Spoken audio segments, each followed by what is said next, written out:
crazy.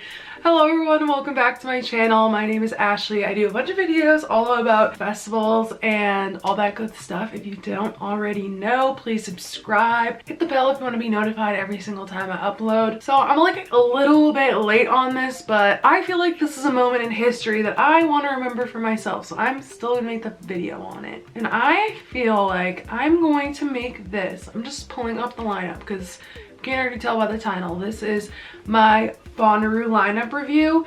I am going to make this like a Bonnaroo lineup review and like artist recommendations. I did not go through every single person on this lineup to like talk about every single one, but I'm just going to talk about my first initial reactions and people that I would recommend you seeing if you're into like bass music and EDM. I'm not the expert on all like the new up and coming artists and every single person. I'm just not that kind of person that feels like they need to know every single thing, and I don't really like having to always put the effort into like discovering new artists, which is just bad, but it's just the truth, guys. Come on. So I want to walk through this lineup a little bit because this lineup like kind of rocked my world and made me rethink my whole life, because once again BASSNECTAR and Tipper are on the same lineup. Like, what the fuck? Between this and Okeechobee, like, bro, I've been dying to go to Okie. It's like the #1 festival on my list, and it has been since literally the first year. Sorry if lighting just changed. Battery died, I had to like switch that out. And Bonnaroo is like a similar situation. It doesn't hurt as bad because I'm not dying to go to Bonnaroo as much as I am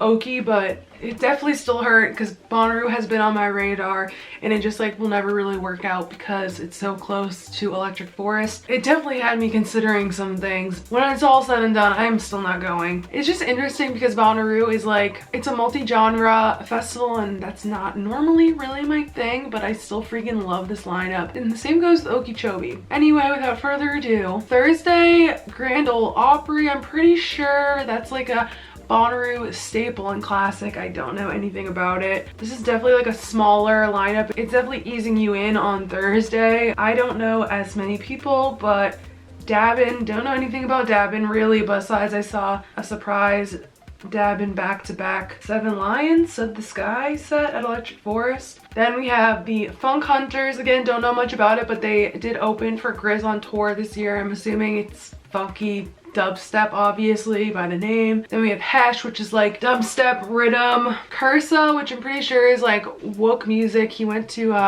DEJAVOOM last year. Then we got Mize, who's absolutely killing it right now. I think he's one of the Spicy Boys. He's also a freaking good time on Twitter. If you're into Twitter, follow him. And that's it for Thursday pretty much, but like pretty solid for it being like the smaller day. Like, it definitely has a lot less people than other days, like no big headliners. So Thursday is already like a doozy, kind of a lot of people to see. Moving on to Friday, Tool is a headliner, which you don't know, this has like a cult following. I saw so many people on Twitter being like, who's Tool? But for some people, Tool is like a very iconic like band and they have like, again, a cult following. Then we see Miley Cyrus and BASSNECTAR right next to them. Holy shit, that's kind of iconic. I saw in Tate J's video that there was like a error on the website where they wrote Miley Cyrus back-to-back BASSNECTAR. Like, I mean, we're all assuming it's an error, but like, can we just think about if that was real? Iconic. Then we have the 1975, which if you're into like indie pop music, the 1975 is actually like my favorite band. Wow, this really fucking sucks that I can't go to this. Glass Animals, I have friends that are super into Glass Animals. Megan Thee Stallion, who was on the XXL freshman class this year. Obviously she's like the hot girl, summer girl. Then we have Tipper. Like, the fact that BASSNECTAR and Tipper are on the same day, like, bro, what? Dashboard Confessional, which like emo dreams coming true right there. Big Wild, all the freaking good vibes, yes please. Ganja White Knight, Dubstep Kings right there. The band Camino, which is another band that actually sounds really similar to the 1975. I just saw them at El Rey Theater recently and it was a pretty good show. It had me in the feels for sure. Then we have Pigeons playing ping pong, which is like a jam band if you're looking for some time to chill. Akali, Sudden Death, we got some dubstep in here. Lucy, ATLiens, Detox Unit, like what? All the dubstep dreams right there. Future Primitive, I think that's how you say it. Saw him at like a freaking bar in LA and Hollywood. Like, that was fucking cool. Lucid, I think that's how you freaking say it. Wow, I'm such a failure. Wow, and that's just fucking Friday. Like, are you kidding me? So for Saturday, Lizzo, which is a really big deal, and people were freaking out because Lizzo is the first headliner that is a female at Bonnaroo. And come to find out, there's actually a lot of festivals that have had like only a couple, or have never had, or just recently had their first female headliner, which is like shocking and appalling and disgusting. But it's not just like a festival thing, it's like a music industry thing that's a problem that everyone knows about. The next headliner is Flume, and this is where I can say, one, very excited, love that Flume's on all these lineups this year. Let's see what he does. I'm very excited to see it. But I saw this petition that's like, petition for Flume to eat Lizzo's ass, which is like fun and games, whatever. We all saw the Flume ass eating video from Burning Man. Loved his reaction to it. Kid has no shame, which I'm very surprised about. I didn't really know that Flume had like that sort of a personality, so that was funny.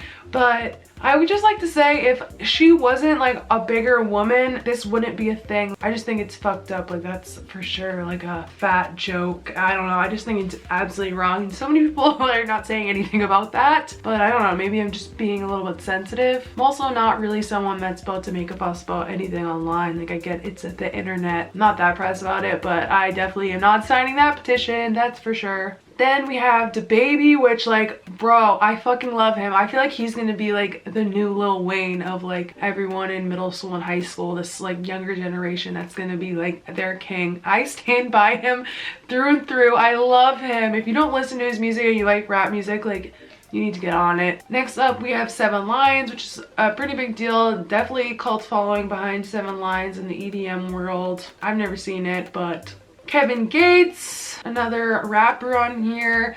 Nelly performing Country Grammar in full. Like, what the fuck? That's really sick. I would definitely go to that set. Then we have Troy Boy, which is always a good time. Subtronics, who's absolutely killing it this year. Like, he's probably gonna have such a big crowd. Denzel Curry, more rap. They actually have a lot of rap on here. I don't know. They actually have a really solid, diversified lineup. Like, Electric Forest, it's primarily EDM and jam bands, but they always have like one random like singer and one random rapper. They have like a good job of, if you're a huge rap fan, you'll have a ton of rap sets to go to. You'll have a ton of EDM sets to go to if you're into that. A ton of like live band and singer sets if that's what you're into. Electric Forest, nobody goes to the fucking rap sets because it's just not the crowd for it. Like, no rap fan is going to see that one set. So I like that they have like a really even amount of every sort of genre. They even have like a bunch of throwback bands in here that goes along with like just the trend of loving older music. Like, they have throwback bands like Tenacious D and all, like, I don't know, I just think they did a really good job. They have Billy Strings, which I guess is huge in like the jam band world. Moody Good, I haven't seen a Moody Good set yet, and if I were there, I'd for sure be at that set. He has some bangers. Wooly, which I think is like rhythm. Dr. Fresh, Lick, more dubstep. So that is Saturday. Like, I would literally already be dead, but now you still have a whole other day. Starts off with Tame Impala, which I guess is a really freaking big deal at Coachella. Like, people were extremely excited about Tame Impala. I had no idea that people were into Tame Impala like that. Then they have Lana Del Rey, which people freaking love as well. She is like a pop icon. Vampire Weekend, Young Thug, which is huge for rap again. Flogging Molly, Throwback. Boombox Cartel for like the EDM fans. Oliver Tree, which I'm sure is gonna be hilarious. If you don't know Oliver Tree, he's like a persona fake character and he like scooters everywhere. He recently hurt himself, so he like performs in a wheelchair and will do like wheelies on it. He wears stilts during his sets when he's not hurt. He has like a bald cap on his real hair where he puts a wig on top so he can rip off the wig and pretend like he's bald. He is just a character in itself. Definitely look up his music videos and performances if you haven't. He's just like a crazy man. Then we have Peekaboo for these dubstep lovers, LS Dream, and I actually don't know anybody else for Sunday. I personally think this is like probably the best multi-genre festival lineup I have ever seen. There's truly is something for everyone. If you are going to Bonnaroo, you're so fucking lucky. I'm so jealous. If I didn't have a job, I would for sure be there. I don't know how I'm gonna get over this in Okeechobee.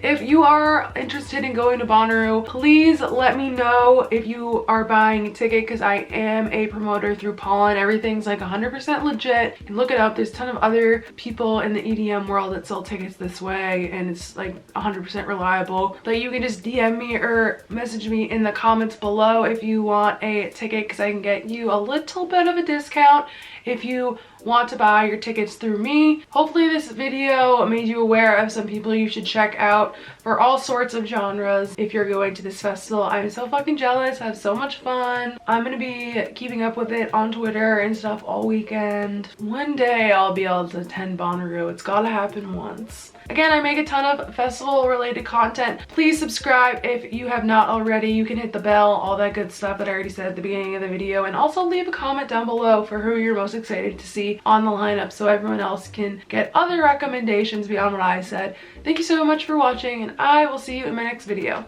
Bye!